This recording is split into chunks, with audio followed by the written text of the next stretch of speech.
حضور اکرم صلی اللہ علیہ وآلہ وسلم مسجد میں تشریف لانے لگے تو راستے میں آپ صلی اللہ علیہ وآلہ وسلم نے کچھ بچوں کو کھیلتے ہوئے دیکھا۔ انہوں نے اچھے کپڑے پہنے ہوئے تھے۔ بچوں نے سلام عرض کیا تو نبی کرم صلی اللہ علیہ وآلہ وسلم نے جواب دیا اور ارشاد فرمایا۔ اس کے بعد آپ صلی اللہ علیہ وآلہ وسلم آگے تشریف لے گئے۔ ایک بچے کو خاموشی کے ساتھ اداس بیٹھے دیکھا۔ آپ صلی اللہ علیہ وآلہ وسلم نے اس کے قریب رک گئے اور آپ نے اس بچے سے پوچھا کہ تمہیں کیا ہوا ہے؟ تم اداس اور پریشان نظر آ رہے ہو۔ اس نے رو کر کہا کہ اللہ کے محبوب، میں یتیم ہوں، میرے سر پر باپ کا سایہ نہیں ہے جو میرے لیے کپڑے لا دیتا۔ میری امی مجھے نہلا کر کپڑے پہنا دیتی، اس لیے میں یہاں اداس بیٹھا ہوں۔ نبی کریم صلی اللہ علیہ وآلہ وسلم نے اسے فرمایا کہ تم میرے ساتھ آؤ۔ آپ صلی اللہ علیہ وآلہ وسلم اسے ساتھ لے کر واپس گھر تشریف لے آئے اور سیدنا عائشہ مصدقہ طیبہ طاہرہ رضی اللہ تعالیٰ عنہا سے فرمایا، اے حمیرہ۔ انہوں نے عرض کیا، لبیک یا رسول اللہ۔ آپ صلی اللہ علیہ وسلم نے فرمایا، اس بچے کو نہلا دو۔ چنانچہ اسے نہلا دیا گیا۔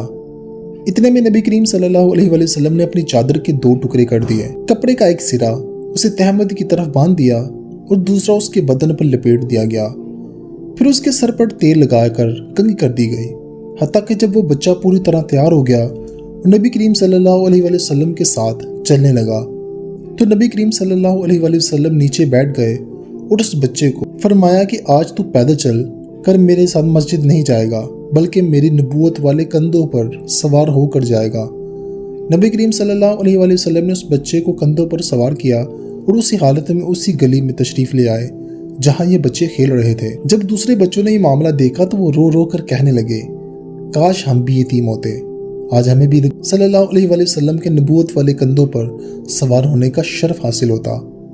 نبی کریم صلی اللہ علیہ وآلہ وسلم جب مسجد میں تشریف لے آئے تو آپ ممبر پر بیٹھ گئے تو وہ بچہ نیچے بیٹھنے لگا تو آپ نے اسے اشارہ کر کے فرمایا کہ آ جا، تو زمین پر نہ بیٹھ۔